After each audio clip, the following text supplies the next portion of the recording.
पाठशाला में अब महाराणा प्रताप से जुड़े अधूरे इतिहास का चैप्टर। क्या 79 साल से महाराणा प्रताप पर हमें झूठा पाठ पढ़ाया गया? बिना नतीजा हार की कहानी लिखने वाले साजिशकर्ता कौन? हल्दीघाटी युद्ध को लेकर अब तक हमें ज्यादातर इतिहासकारों ने यही बताया है ना कि अकबर महान की मुगल सेना ने महाराणा प्रताप की सेना को हरा दिया। लेकिन आज न्यूज की पाठशाला में मैडम आपको हल्दीघाटी युद्ध से जुड़ा एक ऐसा अनसुना चैप्टर बताने वाली हैं जिसे सुनकर आप हैरान रह जाएंगे। और इसके लिए आपको दिल, दिमाग, आंख, नाक, कान खोलकर इस क्लास में दाखिला लेना होगा। फिर आपको पता चलेगा कि हल्दीघाटी युद्ध के दौरान ऐसा समय आया जब अकबर की मुगल सेना ने सरेंडर कर दिया। यह बात सालों तक आपसे छिपाई गई। अब आरएसएस प्रमुख मोहन भागवत इस मुद्दे को उठाकर कई हैरान करने वाले सवाल खड़े करते हुए दिख रहे हैं। कल उदयपुर में हुआ था ये हल्दीघाटी युद्ध के 450वें वर्ष और महाराणा प्रताप की 486वीं जयंती जब मनाई गई तो आरएसएस प्रमुख मोहन भागवत ने हल्दीघाटी युद्ध के अनसुने इतिहास से जुड़ा एक मुद्दा उठा दिया। मोहन भागवत ने आरोप लगाया कि एक साजिश के तहत कुछ इतिहासकारों ने अकबर को हल्दीघाटी युद्ध का विजेता बताया है, जबकि इस युद्ध में महाराणा प्रताप की विजय हुई। पहले आप मोहन भागवत के इस बयान को सुनिए, इसके बाद युद्ध से जुड़े अनसुने इतिहास का चैप्टर आपके सामने। आज हम राणा प्रताप की जयंती करते हैं। दुनिया में कहीं पर आपने सुना है अकबर की जयंती होती है? तो जीता कौन है भाई? हल्दीघाटी की युद्ध में विजय किसकी, ये कोई शंका की बात है? भ्रम उत्पन्न कैसे होता है? आज हम यहां बैठे हैं, धर्म संस्कृति की बात कर रहे हैं, यहां भगवे झंडे लगे हैं। साफ है कि हल्दीघाटी में राणा प्रताप जीते, इसलिए हो रहा है। लेकिन हमको यह ध्यान में रखना चाहिए कि किन बातों के कारण जीते। वो केवल सेना के सामर्थ्य की बात नहीं है। सेना और शस्त्रों का सामर्थ्य देखेंगे तो अकबर का पलड़ा भारी था, लेकिन जो उसके पास नहीं है वो इनके पास था। ये सूर्यवंशी है ना। और ये कहने में किसी को संकोच होना नहीं चाहिए। आगे बढ़ने से पहले आपको हल्दीघाटी युद्ध की टाइमलाइन बता देती हूं ताकि आप ये समझ सकें कि कुछ इतिहासकारों पर अगर ये आरोप लगते हैं कि उन्होंने तथ्यों से छेड़छाड़ की या फैक्ट को दबा दिया तो ऐसे आरोपों की वजह क्या हो सकती है। नोट कर लीजिए, 1572 में महाराणा उदय सिंह द्वितीय की मृत्यु के बाद महाराणा प्रताप मेवाड़ के सिंहासन पर बैठे। इस दौरान अकबर ने मेवाड़ को मुगल अधीनता स्वीकार करने के लिए कई सारे दूत भेजे, लेकिन महाराणा प्रताप ने इनकार कर दिया। वो महाराणा थे। 1572 से 1576 के दौरान अकबर ने मेवाड़ को मुगल अधीनता स्वीकार करने के लिए 4 दूत भेजे। जलाल खान खुर्ची, राजा मानसिंह, राजा भगवंत दास और टोडरमल, लेकिन सभी महाराणा प्रताप के सामने फेल हो गए। इसके बाद अहंकार से भरे अकबर ने मेवाड़ पर हमला करने का आदेश दिया। 1576 की शुरुआत में अकबर ने राजा मान सिंह प्रथम आमेर वाले उनको मेवाड़ मिशन की जिम्मेदारी सौंपी। मान सिंह ने मंडलगढ़ में अपनी सेना जुटाई और गोगुंदा की तरफ बढ़े और अप्रैल 1576 में हल्दीघाटी में युद्ध शुरू कर दिया। ध्यान से सुनिएगा, महाराणा प्रताप की सेना में लगभग 20,000 सैनिक शामिल थे और अकबर की सेना में कितने? 80,000 सैनिक। महाराणा प्रताप के पास कितने सैनिक थे? 20,000। अकबर के पास कितने थे? 80,000। 18 जून को मुगल सेना ने गोगुंदा, जो कि उस वक्त महाराणा प्रताप की अस्थायी राजधानी थी, उस पर कब्जा कर लिया, लेकिन प्रताप को वो पकड़ नहीं पाए। इसके बाद महाराणा प्रताप जंगलों में चले गए, घास की रोटी खाए। इसके बाद अकबर के दरबार में बैठे इतिहासकारों ने हल्दीघाटी के युद्ध में अकबर को विजेता घोषित कर दिया। अबुल फजल और अब्दुल कादिर जैसे इतिहासकारों ने अकबर को हल्दीघाटी युद्ध को अकबर की जीत बता डाला।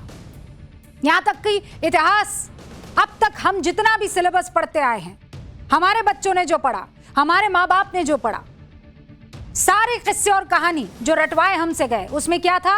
हल्दी घाटी के युद्ध में मुगल जीत गए, जबकि ऐतिहासिक तथ्यों के आधार पर हल्दी घाटी के युद्ध में निर्णायक रूप से किसी एक पक्ष की पूर्ण जीत नहीं हुई थी। तो जब कोई जीता ही नहीं, जब निर्णायक ही नहीं था युद्ध, तो हारा कोई कैसे और जीता कोई कैसे? इस युद्ध के कुछ महीनों बाद महाराणा प्रताप ने जो किया, उस तथ्य को उतनी तवज्जो नहीं दी गई जितनी शायद मिलनी चाहिए थी, जिसे लेकर कुछ इतिहासकार समय समय पर सवाल उठाते रहे। 1576 के बाद अकबर ने मान सिंह को महाराणा प्रताप को नहीं पकड़ने की वजह से कुछ समय के लिए दरबार से दूर कर दिया था। कितनों को पता था ये बात? पता थी? 1577 में और फिर उसके बाद 1577 से 1582 के दौरान अकबर ने शहबाज खान और दूसरे सेनापतियों को भेजकर मेवाड़ पर दबाव बनाया ताकि महाराणा प्रताप पीछे हट जाए। लेकिन महाराणा थे, गुरिल्ला युद्ध में महारत हासिल कर रखी थी, हिट एंड रन तकनीक उन्होंने जारी रखी। मुगल सेना को ऐसा भारी नुकसान पहुंचाया, उन्होंने ऐसा भारी नुकसान पहुंचाया कि नस्लें याद रख रही थी। महाराणा के किस्से कहानियों में न सिर्फ मुगल सेना बल्कि राजशाही में उस वक्त सुप्रीम कमांडर था ना अकबर, उसके नाक में भी दम हो रखा था। 1582 में देवैर के युद्ध में महाराणा प्रताप ने मुगलों को निर्णायक रूप से हराया और गोगुंदा सहित मेवाड़ के इलाकों पर दोबारा अपना अधिकार जमा दिया। हल्दी घाटी युद्ध को लेकर अकबर के दरबार में कई ऐसे इतिहासकार थे जिन्होंने हल्दी घाटी युद्ध का विजेता बताया था अकबर को। उस दौर में आप मुझे बताइए, किसमें इतनी हिम्मत थी जो अकबर के सामने खड़ा हो जाता और ये कहता कि नहीं, आप नहीं जीत पाए हैं हुजूर, जो इस बात का विरोध कर देता? कोई था ऐसा? हो सकता है कोई ऐसा? अरे था ऐसा, जिसने मुगल सेना की सच्चाई सामने रख दी। अकबर के दरबार में था। अकबर के दरबारी इतिहासकार और उनके नवरत्नों में से एक अबुल फजल ने तो हल्दी घाटी युद्ध को मान सिंह के नेतृत्व में मुगल साम्राज्य की जीत बताया था। क्या लिखा था?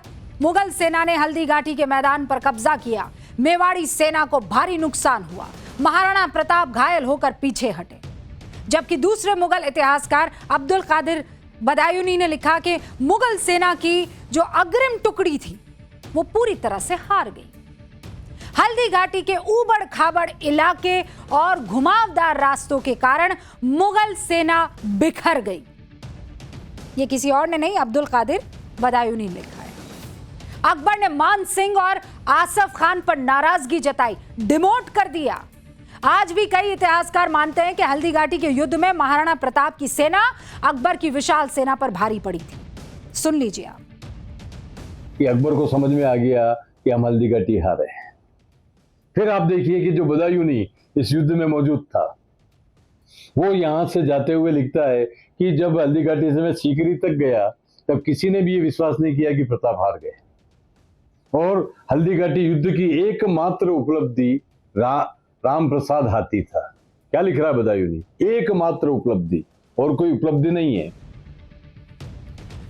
भारत के अनकहे इतिहास को उजागर करने वाले मशहूर इतिहासकार रघुहरि डालमिया, नाम याद कर लीजिए। क्या नाम है? रघुहरि डालमिया। रघुहरि डालमिया ने महाराणा प्रताप के बारे में अपनी किताब the untold history of India, invaders, cruelty and conspiracy, किताब मत याद रखना, लेकिन कौन है वापस बताइए, इतिहासकार कौन है? रघुहरि डालमिया। महाराणा प्रताप के बारे में जो लिखा है, कई खुलासे किए हैं।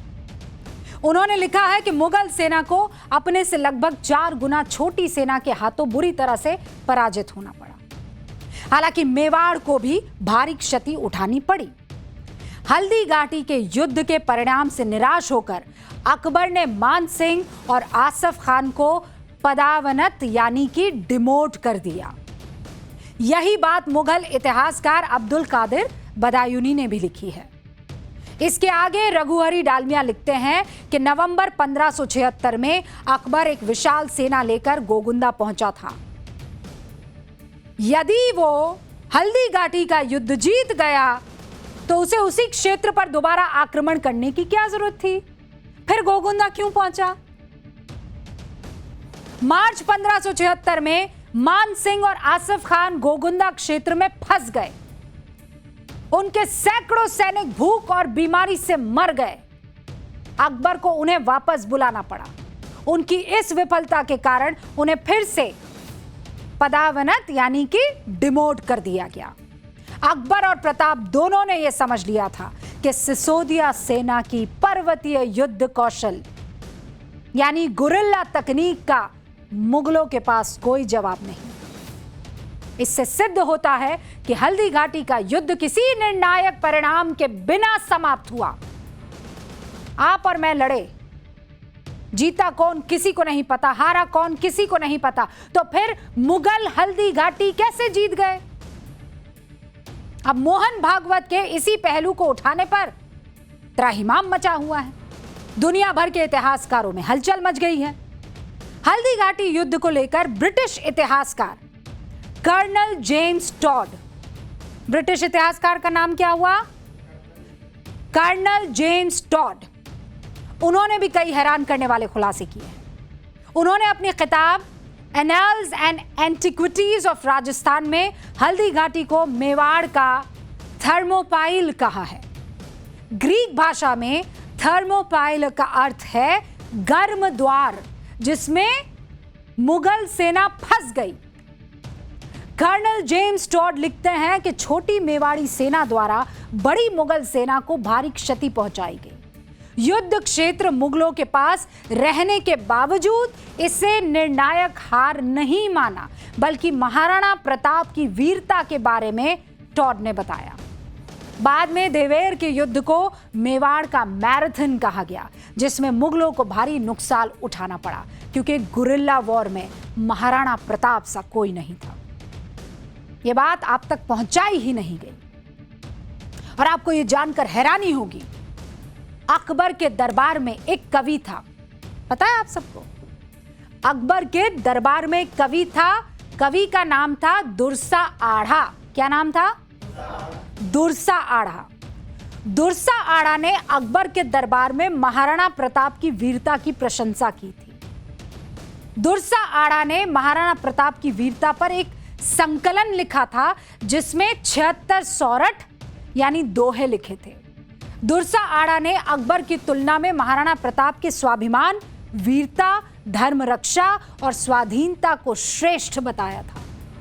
और ये किसी और दरबार में नहीं, अकबर के दरबार में उन्होंने लिखा, अकबर गरब न आणन हिंदू सह चाकर हुआ, दीठो कोई दीवान कर तो लटका कटहड़ा। अर्थ क्या हुआ? ए अकबर या हे अकबर, हे अकबर, सब हिंदू तेरे चाकर हो गए। इस बात का अभिमान मत कर। क्या कभी किसी ने महाराणा प्रताप को शाही कटघरे के पास झुक झुक कर सलाम करते देखा है? एक और दोहा, सुख हित श्याला समाज हिंदू अकबर वश हुआ, रोशीलो मृगराज परवश रहे ना प्रताप सी। अर्थ क्या? सुख के लिए सियारों यानी कायरों का समूह अकबर के अधीन हो गया। क्रोधी सिंह के समान महाराणा प्रताप कभी पराधीन नहीं हुए। हल्दी घाटी युद्ध से जुड़े इतिहास को लेकर आज हमारे साथ कोई और नहीं, महाराणा प्रताप के वंशज लक्ष्यराज सिंह मेवाड़ जी जुड़ चुके हैं, जो हाउस ऑफ मेवाड़ के 77वें संरक्षण कस्टोडियन है। लक्ष्यराज सिंह जी, आपका बहुत बहुत स्वागत है न्यूज की पाठशाला में। सबसे पहला सवाल, मोहन भागवत जी के बयान से आज की तारीख में आप कितना इत्तेफाक रखते हैं जब वो ये कहते हैं कि हल्दी घाटी का युद्ध महाराणा प्रताप ने जीता था?